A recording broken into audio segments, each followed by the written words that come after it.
todos estamos hasta ahora felizmente sanos, pero en cualquier momento podemos ser afectados por el problema. Pero siempre tomando las precauciones necesarias y eso espero también para cada uno de ustedes. Bien, señores estudiantes, ahora vamos a socializar un problema que también es, bueno, de relativa importancia en el mundo. Quizás digo de relativa importancia porque es un grupo que todavía falta conocer bastante. Falta, digamos, aclarar muchas cosas, la investigación, a pesar de que, bueno, ya son varias décadas que se ha descubierto la presencia de este grupo de organismos como en las plantas, pero como ya organismos que están ocasionando algún tipo de daño. Sin embargo, falta aclarar muchas cosas. Entonces, en ese sentido, los fitoplasmas y espiroplasmas, que son otro grupo de organismos que ocasionan en algunas especies cultivadas efectos sumamente importantes. Entonces, estamos hablando de algunas características que tiene este grupo de organismos. En primer lugar, se ha descubierto en el año 1967, antes del año 1967, ¿no? Los especialistas, los investigadores, asumían de que los síntomas que se presentaban en las plantas y eran provocadas por esta enfermedad, ellos confundían con los síntomas que presentaban los virus. Pero, sin embargo, ya la presencia del estereoscopio o microscopio electrónico en el mundo ha ayudado, digamos, descartar esta posibilidad y agrupar en otro grupo de organismos, ¿no? Entonces, bueno, en los animales, en el humano, tenemos esta enfermedad que se llama micoplasma, pero sin embargo, claro, en esa parte sí hay un estudio bastante avanzado, pero en las plantas no, digamos, a ese nivel. Entonces, pero sin embargo, a pesar de que ya inicialmente ha habido ya la diferencia de una bacteria o de un virus, en que este grupo de microorganismos no poseen la pared celular, esa es la diferencia, digamos, tácita, para poder deslindar de esos grupos, y que la estructura se parecía a micoplasma, que son enfermedades también que son enfermedades del humano y de otros animales. Entonces, ya a partir del año 1994, en ese Congreso Internacional sobre micoplasma, pues ha deslindado y ellos han puesto ese micoplasma con el nombre de fitoplasma. Entonces, señores estudiantes, cuando ustedes lean alguna información y que hable de micoplasmas de plantas o fitoplasmas de plantas, están hablando del mismo grupo de organismos. No son diferentes, o sea, micoplasma en plantas, fitoplasma en plantas no es diferente. Entonces, ahora creo que las publicaciones recientes ya salen con su propio nombre, que es fitoplasma, aunque todavía a nivel de orden no han cambiado, tampoco a nivel de género, que luego vamos a ver, ¿no? Bien, entonces carecen de pared celular y está limitado por una membrana. Existen formas esféricas, ovoides, tubulares, filamentosas, espiraladas, a eso llaman pleomorfismo, ¿no? O sea, puede cambiar de formas. Generalmente están restringidos al floema. En el planta no está en el xilema, sino a nivel de floema. Se transmiten por insectos en forma persistente. Esto es importante. Este grupo de organismos no tienen otros mecanismos de transmisión, sino es a través de los insectos. Entonces, cuando usted pasa un campo de papa que esté algunas plantas con micoplasma, puede rozar con su ropa, no va a haber la posibilidad de transmitir a otra planta. No es como el caso de los virus, por ejemplo, ¿no? A eso se refiere. Son resistentes a la penicilina, esa es la otra diferencia frente a las bacterias, ante otros, por ejemplo, como el caso de antibióticos, como tetraciclina, son sensibles, digamos, a este grupo, también a clorafenicol, etcétera, etcétera, ¿ya? Sensibles porque interfieren en la síntesis de la proteína. Entonces, hablando un poco de taxonomía de este grupo de organismos, está agrupado en la clase de Mollicutes. Eso sí está claro, clase de Mollicutes. Y en este momento, ya todavía las familias y las especies están incorporadas dentro del orden Mycoplasmatales. Sin embargo, la familia es Spiroplasmataceae, ¿ya? Y esta familia tiene dos géneros importantes, Mycoplasma y Spiroplasma, ¿ya? Eh,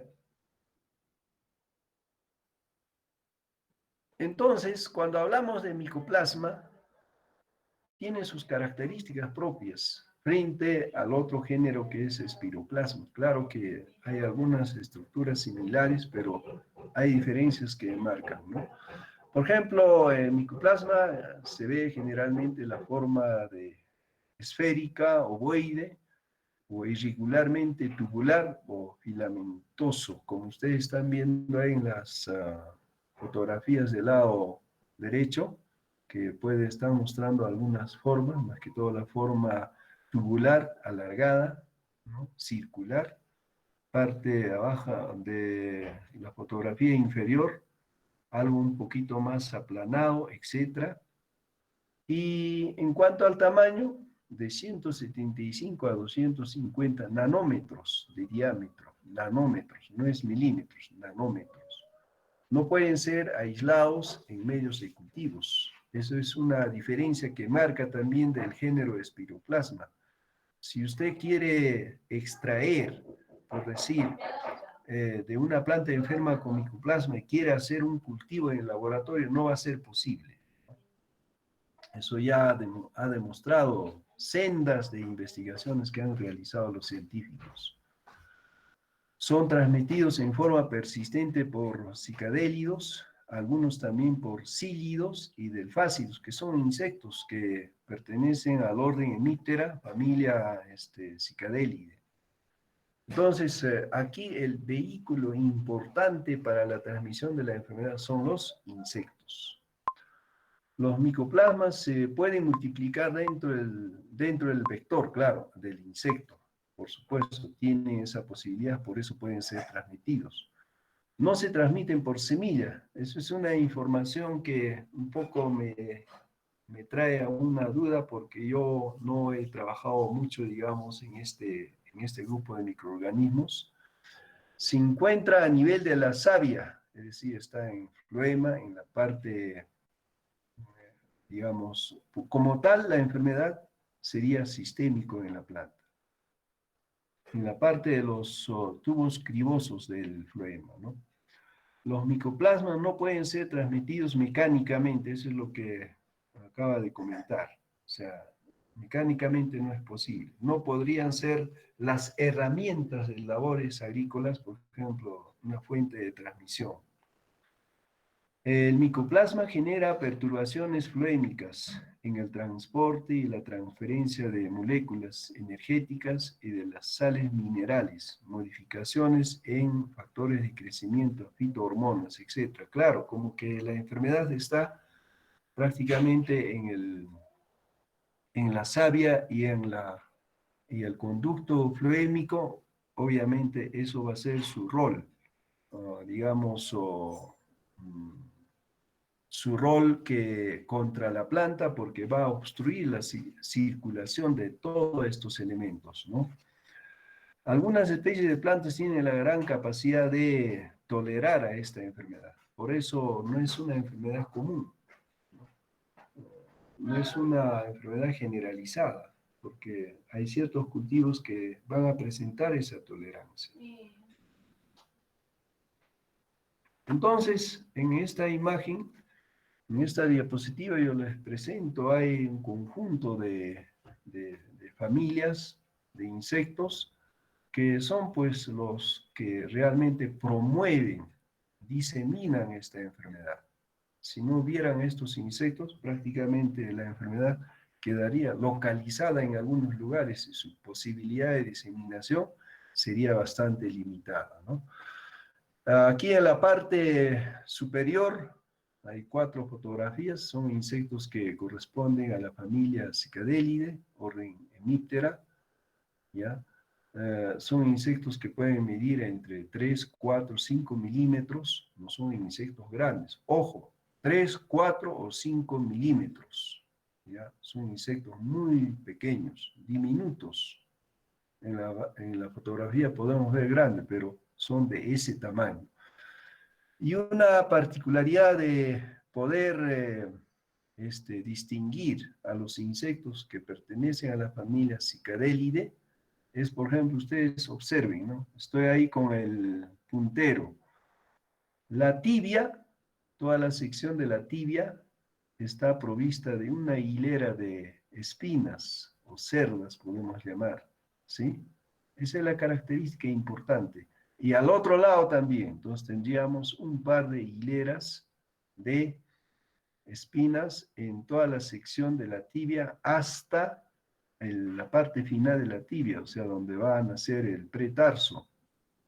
Igual en este insecto, ¿no? Ustedes pueden ver en la tibia. Por supuesto, en la tibia de las patas posteriores del insecto. En la tibia de las patas posteriores, ¿ya? De igual manera aquí vemos, por ejemplo, una hilera de espinas. Aquí está más claro, ¿sí? Una hilera de espinas. Aquí también. Pues esa es la característica. Cuando ustedes agarren o encuentren un bichito ahí que esté saltando sobre la planta y observan las patas posteriores que estaban provistas de estas cerdas, hilera de cerdas, ya, automáticamente es un cicadélido, ¿sí? En el caso de los cílidos, que también son transmisores, no hay esa hilera de espinas en la tibia, aunque no es posible ver aquí, pero podemos diferenciar por la posición de las alas, que son más desarrolladas, que cubren todo el cuerpo y son casi transparentes, ¿no? Casi transparentes. En el otro caso sí está bastante claro, hemielitros, ¿no? La parte anterior, bastante que ocupa la mayor parte del área, es élitro y la parte posterior membranosa, membranosa. Este grupo de la familia del Fácide, mira, fíjense, alas bien desarrolladas, pero hay una diferencia. En la tibia de las patas posteriores no hay esa hilera de cerdas o espinas. Más bien en la parte final de la tibia hay un espolón, como también podemos ver, una espuela. Esa es la característica. Entonces, rápidamente podemos diferenciar estos 3 grupos de insectos que son vectores importantes, no solamente de micoplasma, también es del grupo de virus, también es del grupo de espiroplasma, por lo tanto es importante conocer a estos insectos. Si no a estos insectos, creo que la enfermedad estaría casi inmovilizado. Como decir, si no habría en este momento el avión, coronavirus hubiera estado continuando en China, ¿no? Y quizás en el estado donde se ha originado, pero el avión ayudó a dispersar. Más o menos esa situación hacen estos insectos. Como vuelan, como saltan, pueden ir de un campo a otro campo, etcétera, etcétera, rápidamente podrían diseminar a la enfermedad. Entonces aquí yo he hecho un pequeño esquema para que ustedes puedan tener con mayor claridad, entender esta parte de la transmisión. Fíjense, un insecto, cualquiera de estos insectos está acá, y este insecto puede ir a esta planta infectada, que es una lechuga que está con micoplasma. Toma la enfermedad en el momento de tomar la savia de la planta, toma la enfermedad también, y luego incorpora al estomodeo, y luego esa enfermedad junto con el alimento va a pasar al mesenterón, ¿ya? Y en el mesenterón va a permanecer viable la enfermedad porque no hay enzimas en los insectos que puedan desdoblar a la enfermedad. Por lo tanto, en el mesenterón, a través de la membrana peritrófica, va a filtrarse o va a pasar hacia el aparato circulatorio donde está la hemolinfa. O sea, junto con las proteínas, con otro tipo de elementos, va a pasar la enfermedad a la hemolinfa. Entonces, ¿qué cosa es la hemolinfa? La hemolinfa es la sangre del insecto que está en permanente circulación, ¿no es cierto? Para mantener con vida al insecto. Pero también al mismo tiempo en la hemolinfa están las proteínas, están todos los elementos que sirven al insecto para nutrirse. Entonces llega una partícula de micoplasma y lo que va a pasar es un tiempo para que pueda iniciar su multiplicación de micoplasma. Una vez que se haya multiplicado el micoplasma, va a dispersarse en el insecto y va a llegar al cerebro, va a llegar a otras partes del cuerpo del insecto. Cuando llega al cerebro, se va a ubicar en las glándulas cerebrales y luego va a pasar a las glándulas salivales. Cuando la enfermedad se va a ubicar en la glándula salival, recién puede ser transmitido a otra planta. O sea, el insecto ya no vuela a la lechuga, sino está yendo a otros campos y a otros cultivos, recién va a empezar a transmitir. ¿Cómo? Cuando el insecto, picador, chupador en este caso, todos estos insectos son picadores, chupadores, ¿ya? A través de las mandíbulas que están en forma de estiletes y las maxilas que están también en forma de estiletes, ¿no? Perfora mecánicamente la cutícula y luego ingresa a la célula para poder tomar la savia de la planta. En ese momento de tomar la savia, antes el insecto tiene que botar la saliva al jugo celular, para que esa saliva pueda hacer una desintegración rápida de todas las sustancias que están allí. En ese momento de botar la saliva, está botando el micoplasma. Ese es, digamos, el mecanismo cómo transmite. Entonces, en este caso, los tiempos varían, ¿no? Como ustedes pueden ver en el cuadrito de abajo, dice, la incubación dura 10 días. O sea, ese proceso en el que el insecto toma la enfermedad, pasa al tubo digestivo, pasa a la hemolinfa, se multiplica y luego llega a las glándulas salivales, va a pasar en 10 días cuando la temperatura ambiental es 35 grados centígrados. Y cuando la temperatura ambiental es 10 grados centígrados, como que estamos en Cusco y para más arriba, 45 días. ¿Ya? Entonces, esto va a depender también de la temperatura del ambiente. ¿Por qué? Porque la temperatura del cuerpo del insecto es dependiente de la temperatura del ambiente, porque los insectos no tienen la capacidad para regular la temperatura de su cuerpo. Por lo tanto, van a depender de la temperatura del medio ambiente. Entonces, fíjense, en las zonas más calientes, estos insectos tienen toda la posibilidad de poder transmitir porque viven entre 15 a 20 días, ¿ya? Entonces, siendo 10 días la incubación, podrían ellos transmitir, ¿ya? Y quizás, por eso en las zonas altas, donde las temperaturas son frías, no hay presencia de esta enfermedad.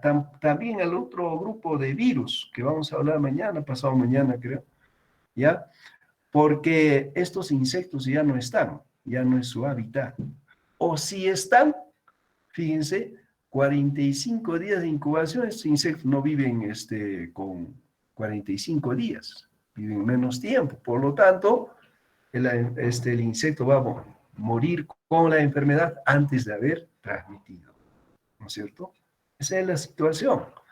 Entonces, eso es el mecanismo cómo transmite la enfermedad a los insectos, la enfermedad de una planta infectada a otra planta infectada. Entonces, lo que yo quiero que entienda es, no es porque la planta, el insecto estaba en la planta infectada, ¿no? Toma el alimento y en minutos o segundos vuela a otra planta y ya está transmitiendo. No hay ese caso. Ese caso se tiene que borrar en vuestra cabecita, ¿ya? La enfermedad todavía pasa por un proceso de incubación. ¿Qué cosa es la incubación?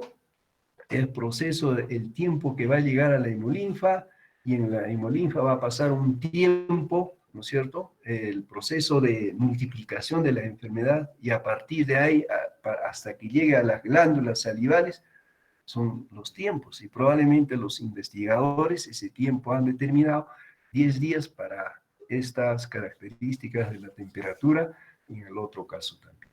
Muy bien. Entonces pasamos a la otra diapositiva y ahí vemos síntomas. ¿Cuáles son los síntomas que presentan las enfermedades de micoplasma?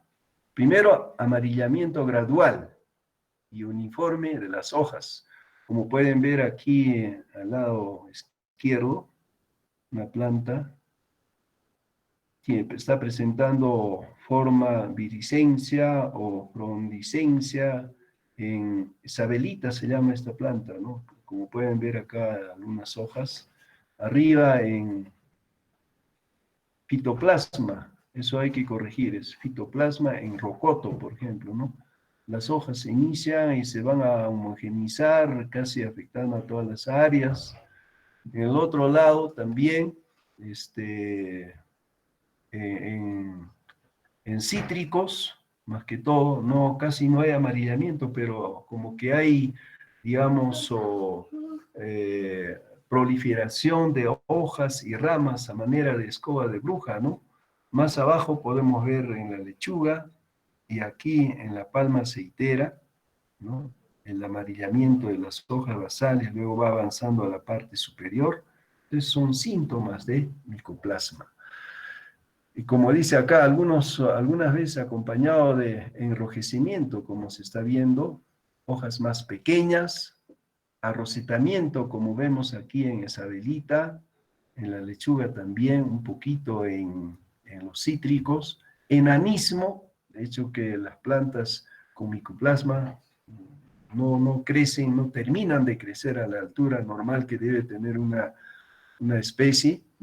Proliferación de brotis y escobas de bruja, lo que estamos viendo en cítricos, viriscencias, como hemos visto en Isabelita, en la lechuga, también en palma aceitera, y frondescencia, que está relacionado con la proliferación de las hojas.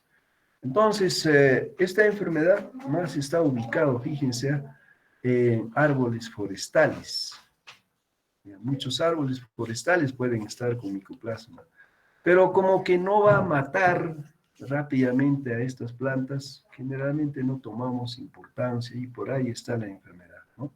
Los árboles frutales como perales, manzanos, duraznos, palmeras, como están viendo acá. Por ejemplo, nosotros tenemos en Ucachi, en la Amazonía, alrededor de 7.500 hectáreas de palma aceitera, ¿no? De la familia Romero, que transforma en aceite, en jabones, etcétera, etcétera. Debe ser un problema relativo, digamos, de micoplasma en estas plantas.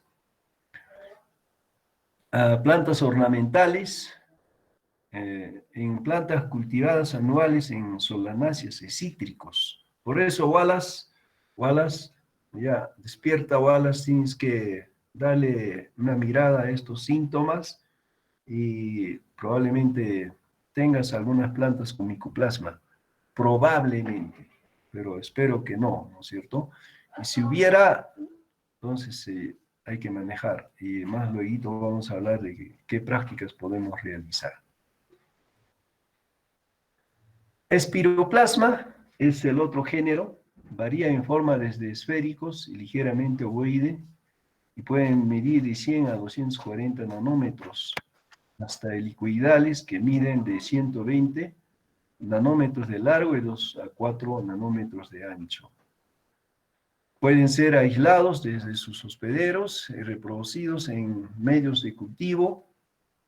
Eso es imposible, digamos, en este género. En el otro género no es posible. Carecen de pared celular verdadera y están rodeadas de una membrana, es igual eso. Carecen de flagelos y se movilizan con movimientos ondulatorios y rotatorios. Se reproducen por fisión binaria. El mejor conocido es Spiroplasma citri, ya Wallace, Spiroplasma citri, y del achaparramiento del maíz. Son transmitidos también por cigarritos, donde se puedan multiplicarse. Y acá están viendo en la fotografía un espiroplasma, ¿sí? Tiene forma alargada, helicoidal.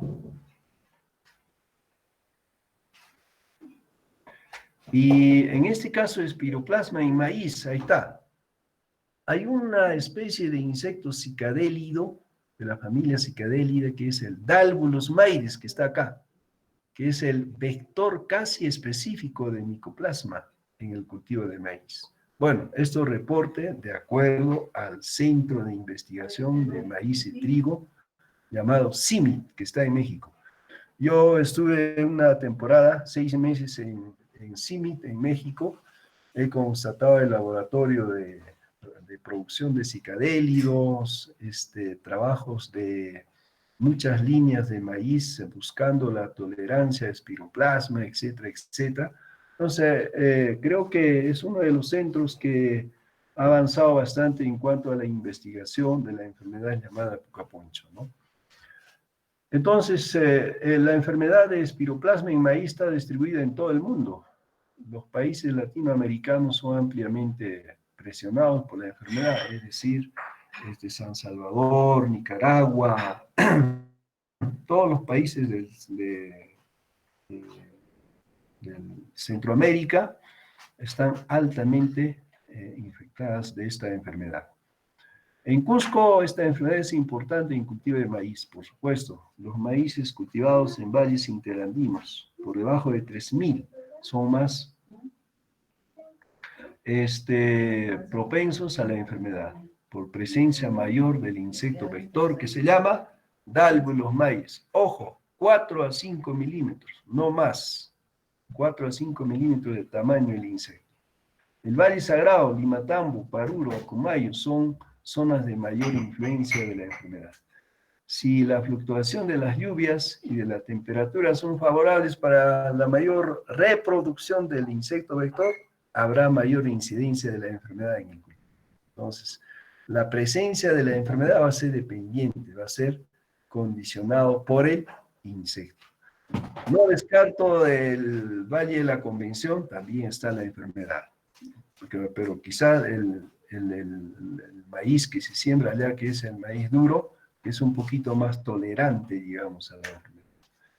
Las características de la enfermedad son acortamiento de entrenudos. Entonces acá podemos ver este maíz que mide más de 2.5 metros, ahora es más o menos de 1.80. Hay entrenudos cortos, ¿ya? Acortamiento de entrenudos.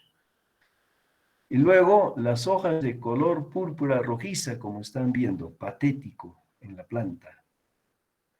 La proliferación de mazorcas sin granos, acá ustedes pueden ver como 4 o 5 mazorcas, ¿no? Proliferación de mazorcas.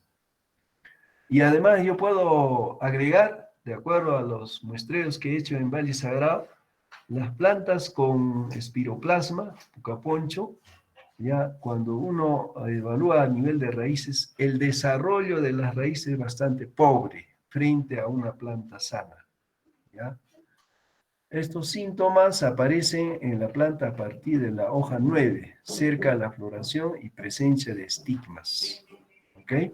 Entonces, en la región de Cusco hay años que la presencia es mayor, hay años que es poco, hay años que no hay, pucaponcho en el maíz, eso sabe muy bien Berli, que está allí, en Valle Sagrado, y además él sabe que al frente donde está el ingeniero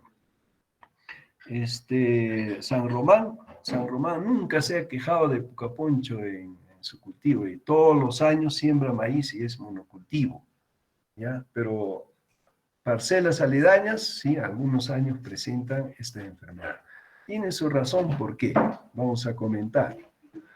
Entonces, el manejo integrado de micoplasma y espiroplasma. Tenemos alternativas que nos pueden ayudar a manejar la enfermedad. Uno es uso de semilla libre de enfermedad, botánica y vegetativa. Aunque dicen que la semilla no es una fuente transmisor de la enfermedad, pero de todas maneras a mí me gustaría asegurarme. No creo que pueda usar semilla donde en un campo cosechó el agricultor, pero que el maíz estaba con poca poncho, ¿no? Igual no podría extraer ramas o yemas o estacas, ¿no? De una planta que está ahí con síntomas de fitoplasma.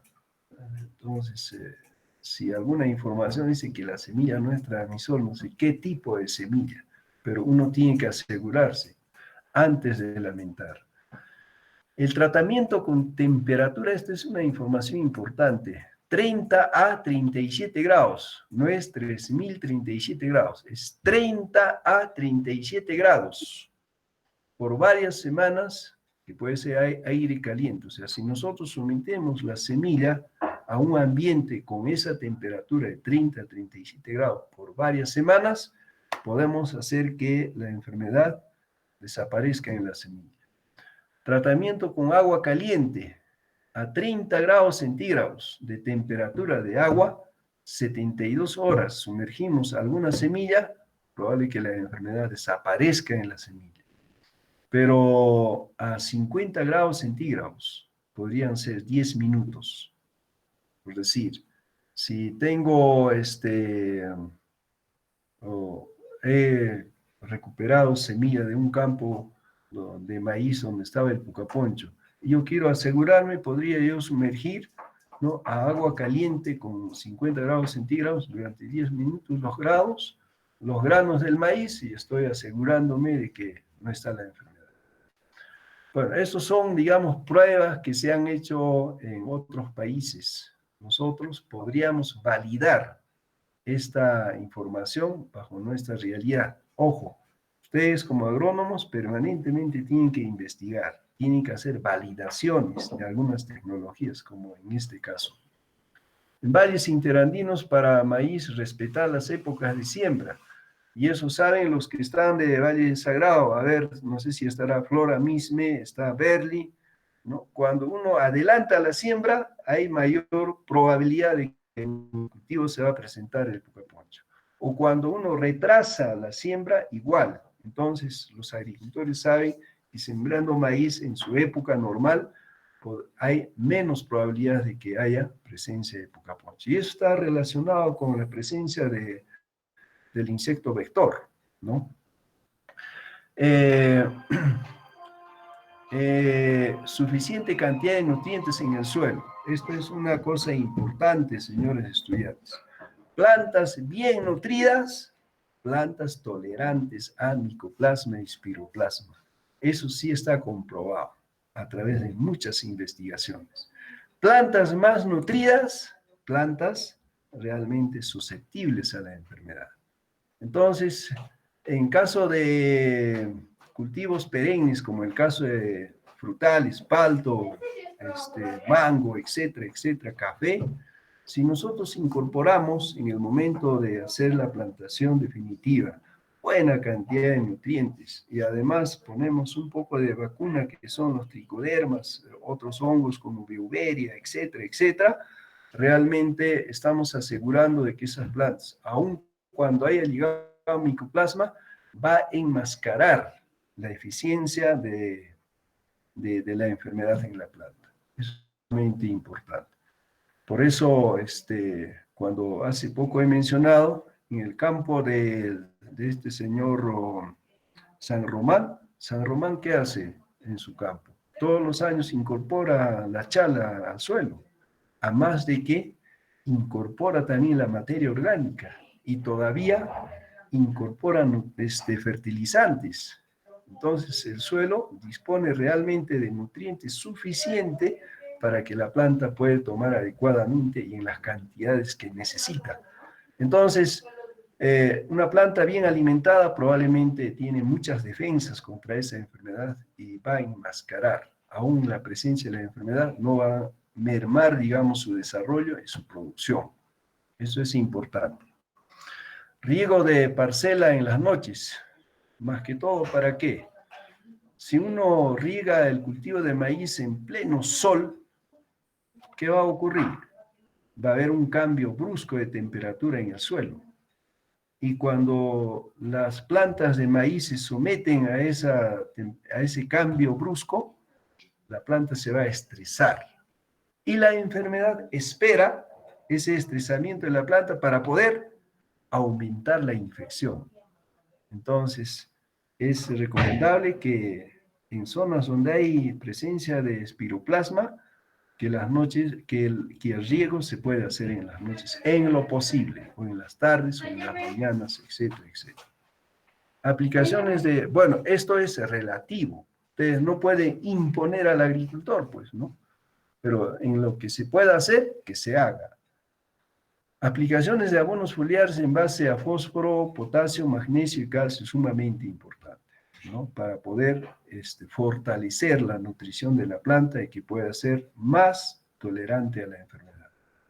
El control del insecto utilizando los químicos, acefatos, gaucho, vencedor, protegiendo la semilla a la siembra. Eso es sumamente importante.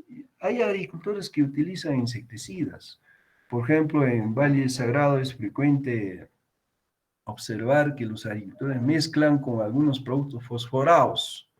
Ese que mata y el otro, ya siembran, pero esta protección, además de que puede ser importante para el cuchicuchi, para algunos gusanos noctuidos que están dentro del suelo, pero para micoplasma no va a tener efecto en sí. ¿Por qué razón? Me he demorado a pensar 2 días para poder prepararles este esquema. ¿Ya? Con eso voy a terminar la clase.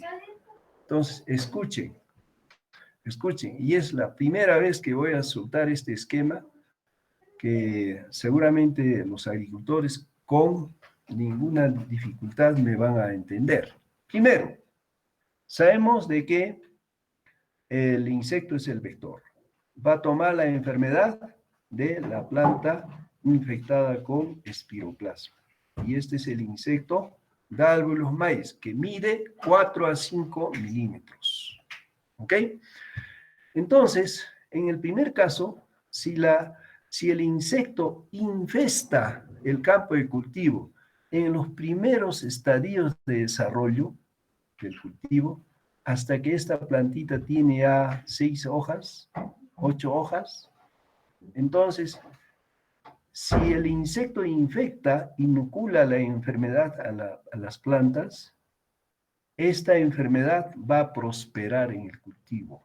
Va a haber poca poncho en el cultivo, es decir, los síntomas se van a manifestar antes de la floración, durante la floración, etc. ¿Ok? Pero si el insecto infesta el campo después de 8 hojas del campo, o sea, cuando ya tiene 9, 10 hojas acá en esta etapa, hay poca probabilidad de que la enfermedad se manifieste en el cultivo, es decir, poca probabilidad de que haya poca poncha en el cultivo, ¿ya? En esta parte, ¿sí? Pero si el insecto infesta ya tarde al campo de cultivo, cuando ya está iniciando la floración, cuando está en floración, ya no habrá la enfermedad de poca poncho en el cultivo. Eso es sumamente importante. ¿Y de dónde yo saco esta información? El tiempo de incubación de la enfermedad de espiroplasma, primero en el insecto, luego en la planta. O sea, aquí va a haber 2 incubaciones. El insecto toma la enfermedad y ustedes ya saben, no inmediatamente transmite, va a pasar días para que pueda tener la capacidad de transmitir la enfermedad a la planta. Pero cuando la enfermedad llega a la planta, otra vez va a pasar otro tiempo, porque otra vez la enfermedad tiene que incubar, tiene que adecuarse la enfermedad en el sistema de la planta, porque en la planta hay enzimas, hay todo lo que hemos conversado, o con ustedes no, con entomología, perdón, con fitopatología general, ya, defensas propias de la planta que van a hacer la guerra imposible a la enfermedad, pero al final la enfermedad va a vencer y en eso pasó un tiempo y cuando ganó algo, todavía la enfermedad tiene que multiplicarse y en eso pasa otro tiempo. Por lo tanto, si la infección se da, estoy con el cursor, en esta parte de desarrollo de la planta, ya no alcanza el tiempo a la enfermedad para manifestarse como enfermedad. Ojo, eso está bien claro, ¿ya? Entonces, el rojo que está aquí presenta peligro, porque la enfermedad tiene gran posibilidad de manifestarse en el cultivo. El de color medio amarillo, ya hay poca probabilidad, existe ya poca probabilidad para la enfermedad. Y el verde, prácticamente ya no hay probabilidad para la enfermedad. ¿Ok? Eso que quede bastante claro, digamos, en el cultivo de maíz para espiroplasma. Pero por otro lado, cuando queremos, esto es, digamos, con tiempos de infestación, está relacionado con tiempos de infestación con el insecto, ¿ya? Pero por otro lado, podemos prevenir la presencia de fitoplasma haciendo el control químico. En este caso, protección a la semilla con los productos que se llaman caucho y bencetor. Y está en el grupo de acefato. Y de paso, estos productos que vienen formulados en forma de polvo, y hay que mezclar la semilla, ¿ya? Son además sistémicos. Cuando usted protege con gaucho, con bencetor, usted está protegiendo a la planta, a esta planta, contra el cuchicuchi, contra los gusanos cortadores y contra esta enfermedad también que se llama espiroplasma. ¿Cómo? Cuando el agricultor protege la semilla, y acá está un granito de semilla, este punto rojo significa que está protegida esta semilla, plantamos al suelo y luego sembramos al suelo y luego cuando va a emerger de este grano el nuevo embrión y va a dar origen a una nueva planta, todos estos productos, caucho y el bencetor, nada más en ese caso y en otros que son sistémicos, va a incorporarse los metabolitos tóxicos al sistema de la planta, o sea, va a estar en el jugo celular, ¿ya? Entonces, el tallo, el nuevo tallo, las nuevas hojitas van a estar con el veneno. Y la planta va a seguir creciendo, sigue con el veneno. La planta va a seguir creciendo, sigue con el veneno. Pero hay una situación de que estos productos pueden permanecer solamente hasta 60 días después de que se haya sembrado la semilla. Entonces, si yo pregunto a Flora y Berly que está ahí, ¿no? 60 días después de la siembra, ¿con cuántas hojas está la planta de maíz blanco gigante de Cusco? Más o menos está de este tamaño, de este tamaño. Entonces, a partir de acá, ya no va a haber los metabolitos tóxicos en la planta, ya se han deteriorado, ya el poder residual se acabó. Y en estas plantas que están con punto amarillo, ya hay poca probabilidad de que todavía existe el veneno, pero probablemente que ya no. Entonces, cuando el insecto Dalbolus maides llega en estas etapas de desarrollo de la planta, Dalbolus maides va a morir con el veneno, no va a prosperar. ¿Por qué? Porque el veneno está en el sistema en la savia de la planta, del cual se está alimentando el insecto. Entonces, no va a tener la posibilidad de transmitir a otras plantas. Recuerden, esta enfermedad no se puede transmitir mecánicamente. Eso es un punto a favor, digamos, para nosotros, para los agricultores. ¿Ya? Entonces, Eso se relaciona, digamos, con el tiempo de infección y también esta alternativa que nos puede ayudar a proteger que los agricultores de Valle Sagrado no están usando. No están usando, no sé si Berly en algún momento habrá usado gaucho, vencedor, Flora también, no sé, seguramente terminando esta clase nos va a comentar. Entonces, esto es, digamos, una alternativa importante para poder evitar la presencia de pucaponcha en el cultivo. Entonces, ¿cuánto de esto conocen nuestros colegas, ingenieros agrónomos que ahora están trabajando? ¿Cuánto de esto conocen nuestros agricultores? Fíjense, señores estudiantes, en enfermedades tenemos que conocer cómo es el comportamiento. Y más aún, aquellas enfermedades cuando son transmitidas por los insectos. Todavía tenemos que conocer el comportamiento de la enfermedad y además tenemos que conocer el comportamiento del vector, que en este caso es el insecto, y además tenemos que conocer el comportamiento de ambos en el cultivo. Entonces, esto no es una cosa fácil, ¿no?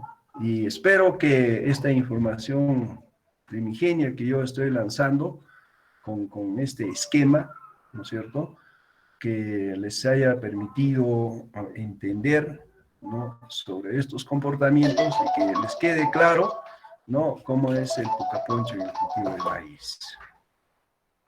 Bueno, ahí está la información también el cual he tenido la posibilidad de acceder para poder preparar este capítulo. Y si hay alguna pregunta, podemos terminar con un par de preguntas un ratito, por favor. Aló.